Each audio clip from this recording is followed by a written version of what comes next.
Mikel Rivas Media, my pug went into labor early at day 47. Why would this happen? Well, that's not a good day, that's for sure. So there's a number of reasons why you can have an early start of labor.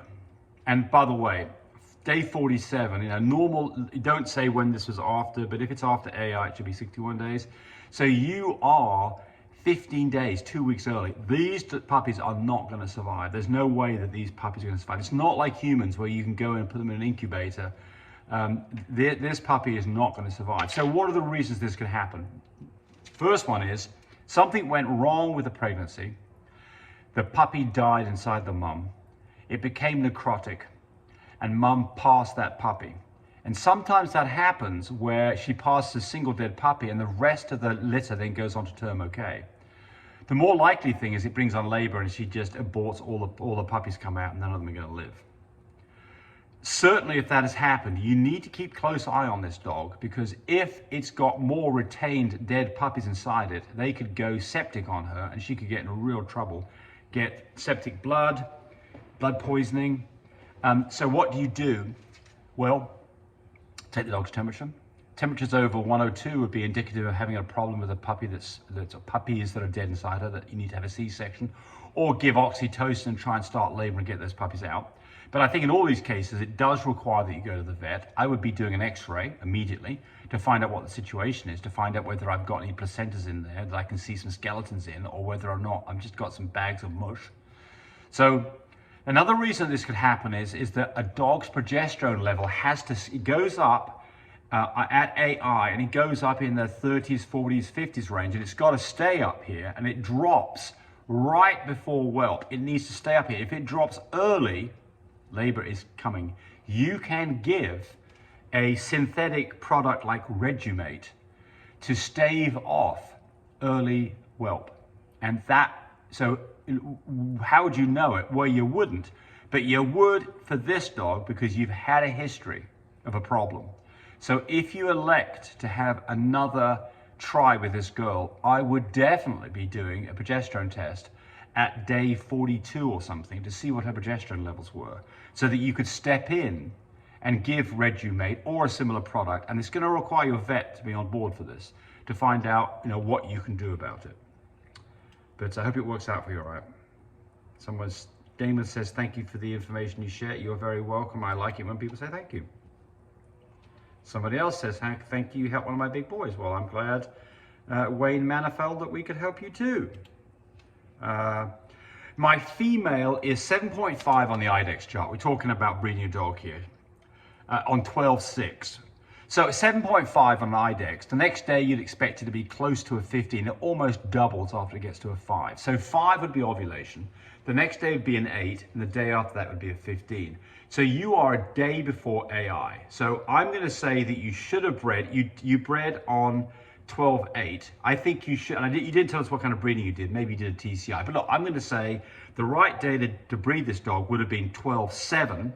So when would you expect puppies to arrive? Go forward 2 months. So December, January, February, the 7th would be your approximate due date.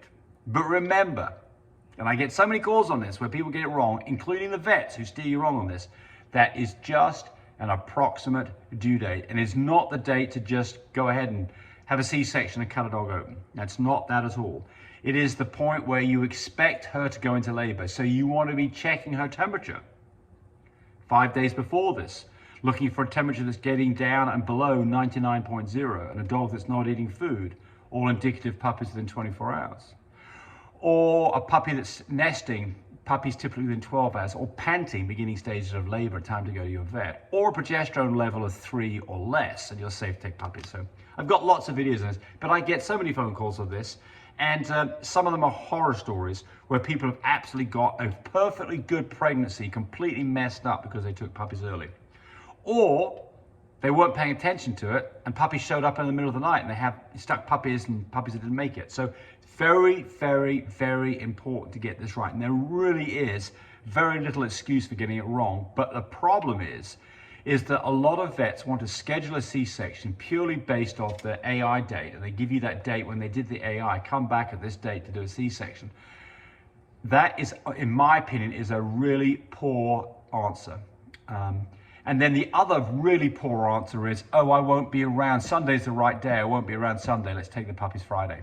Another really, really, really bad answer. So be aware of the fact that some vets do lots of this and they're in tune with what needs to be done for timing C-sections, but there are quite a few of them who don't do very many, and they can really give you some bad advice. I don't want to knock vets, because vets are great, don't get me wrong, but you know, there's times when you need to, look, you need to be aware of what's going on so that you can make sure that what you're being told, whether it's by me or somebody else, makes sense.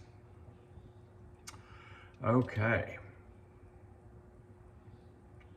Sergio, there's another one on timing here. Sergio Valencia, today is December the 9th, and my female tested 25 nanograms per milliliter. So that is a number, you're in TCI territory. That dog should be TCI today.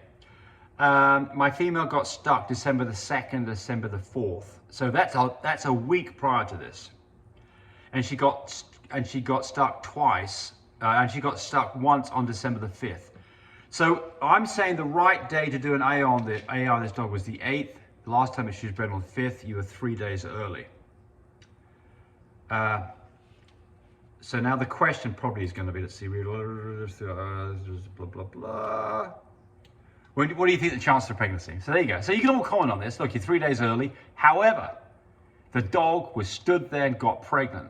So I think if you just told me that you're 3 days early, I'd say you got a 50-50 chance of getting a litter out of this. But because the dog participated in this decision, in the fact that the dog stood and was allowed to be bred, I think that your chances are better than 50-50. You're in that realm. But, you know, whatever it is, you're fixing to find out.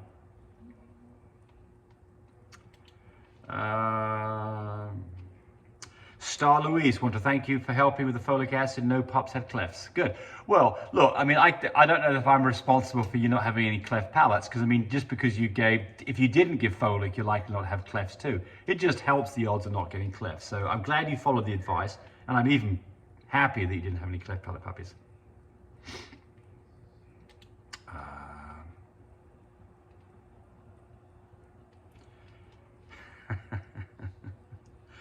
Okay, I'm laughing about this one. Somebody's asking about where do you ask questions?